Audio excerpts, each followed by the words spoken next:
for the group. Back to the prawn discussion. What if free prawn was banned? You'd have to pay and be taxed, like tobacco/alcohol. Brian, keep up the great show. I can see that. If that's a compromise, then great. That's OnlyFans. Yeah. Kids don't got bank accounts. Better. Yeah. Everyone gets That's paid. OnlyFans.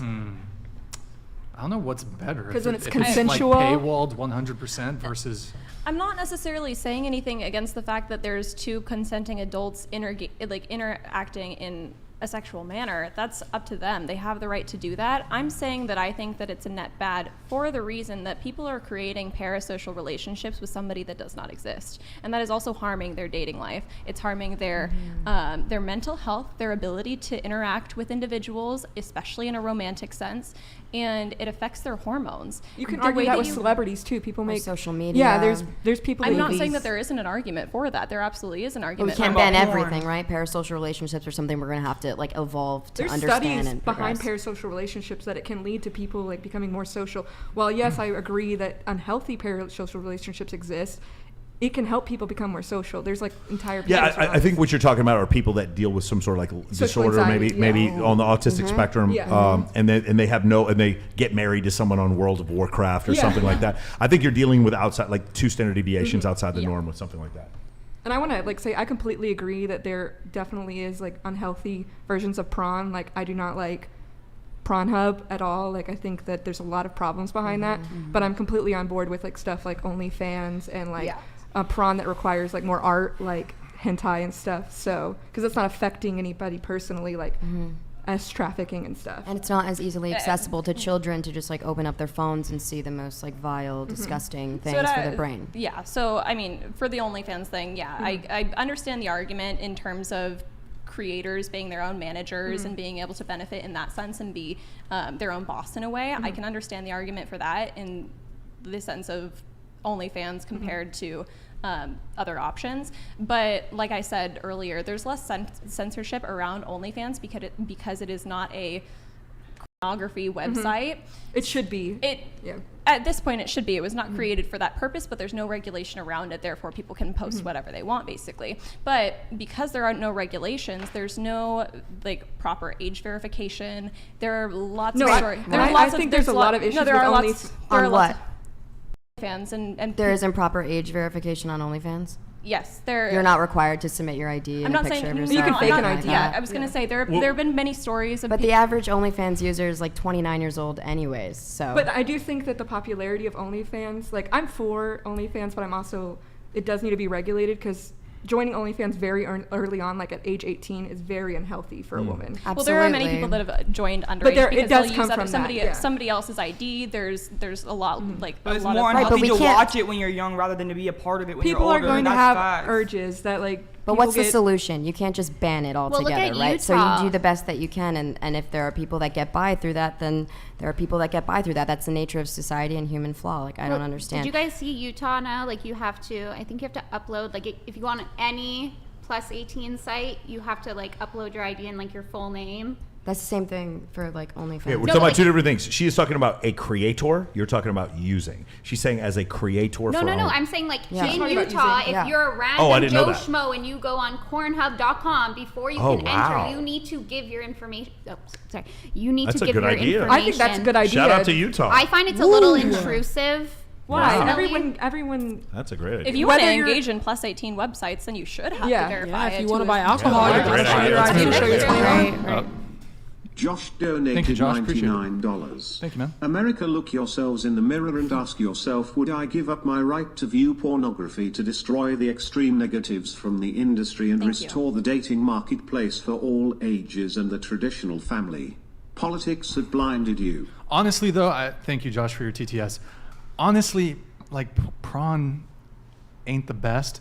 But I think social media and dating apps have had a much more negative impact than, because prawn's been around since fucking a long time. Like, there's Playboy, there's magazines and shit. Obviously now it's much more accessible. However, I think the rapid transformation of the dating marketplace, I think, is more due to social media in dating apps. So I agree with that because sex work has been around since the beginning of time. So just because should we something's been around legalize for the beginning of time doesn't make it a net good. So then would you say that the same? Would you say the same about being traditional, right? Because like if you're traditional and you want to withhold that, and you would agree that keeping that from like that doesn't apply to that logic doesn't apply to everything in life. If that logic applied to everything, then everything would be a net bad.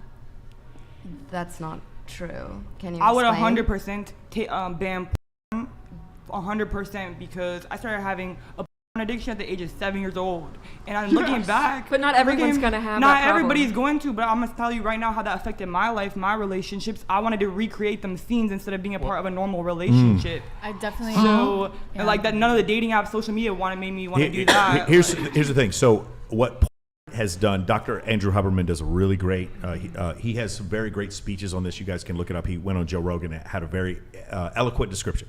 He talks about it sets your dopamine levels super high, and then they're sort of set there and you can't reset them. So meaning like everything has to compare to the threesome porn experience that you had on Pornhub, whatever, right? Okay. Now the thing is, where now we have men looking at unrealistic things, women at the same time are now able to message their favorite rapper and have one-off sexual experiences with celebrities and really good-looking men that they find that they would not have had access to before social media. So as men have this unrealistic expectation from what they see from adult performers, women now also have an unrealistic expectation because they can have sex with a high-status man but cannot keep one. And now where it gets even worse is now they start comparing every sexual experience or every relationship they had to that one time they Blake Griffin. That's becomes this situation. Just because Blake Griffin who is that? He was a country singer. Blake Griffin. Blake Griffin was the power forward. He was the power forward for the Clippers, and he was was with Kylie Jenner. Just because someone has high status though doesn't necessarily mean they're good in bed. No, it doesn't matter. My point is she had access. Like again, when you think about your baseball player, one day you hit 4 home runs, you start comparing your rest of the career to that one great day that you had. Yeah. It's the same situation. Or you hit 3 ace pairs in a row, and you just take everybody's money playing poker. You keep comparing yourself to that one great thing that you did. In this situation, every woman who had a one night stand with Drake or someone like that, she's kind of in her mind ruined for a normal dude in a normal relationship from that point forward. And I hear this all the time, especially from women who live in Los Angeles. They're like, I dated so-and-so. And I'm like, no, you didn't. I know him and his wife.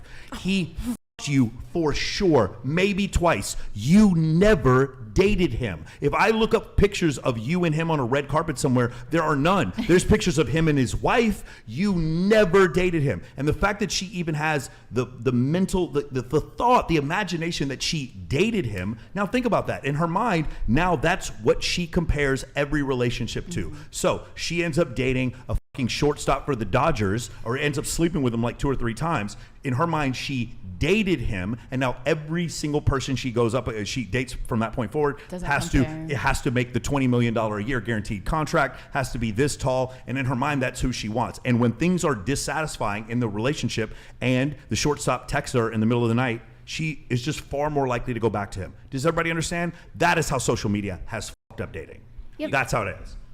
You make a good point, because it's not just about looking and watching. It's about comparing, where I think people are unable to separate that part of their brain that contrasts, whether it's social media. Well, sure, yeah, because your brain is not evolved. The same thing can happen with, like, if you watch a TV show long enough. Or the same thing happens with my podcast. People come up to me all the time. I'm sure it happens to Brian all the time. People come up to us and start telling us their life story like we know them, but we don't know them. They watch us for hours every week. They know our whole story, but then they're talking to us like we don't know them, because their brain is not evolved to witness some other human every day, 6 days a week, and then not think that they actually don't know them. Because your brain cannot tell the difference between the two-dimensional objects on the screen and then the other tribe members that you lived with 50,000 years ago, your ancestors lived with. You're not evolved to know the difference. So of course, yeah, I agree with that. So for women, it's like there is an unrealistic belief that because I slept with this country singer, this famous country singer, that is what I deserve every time. And for men, because I witnessed this sexual act on this adult website, that this is what sex is supposed to be for me. Now we have both genders seeing unrealistic expectations, and this is what's ruining dating. Wait, I have a question. I know you don't know the fact, but what percentage of porn watchers do you think have a healthy relationship with it? Probably really Do you think small. majority No, or minority?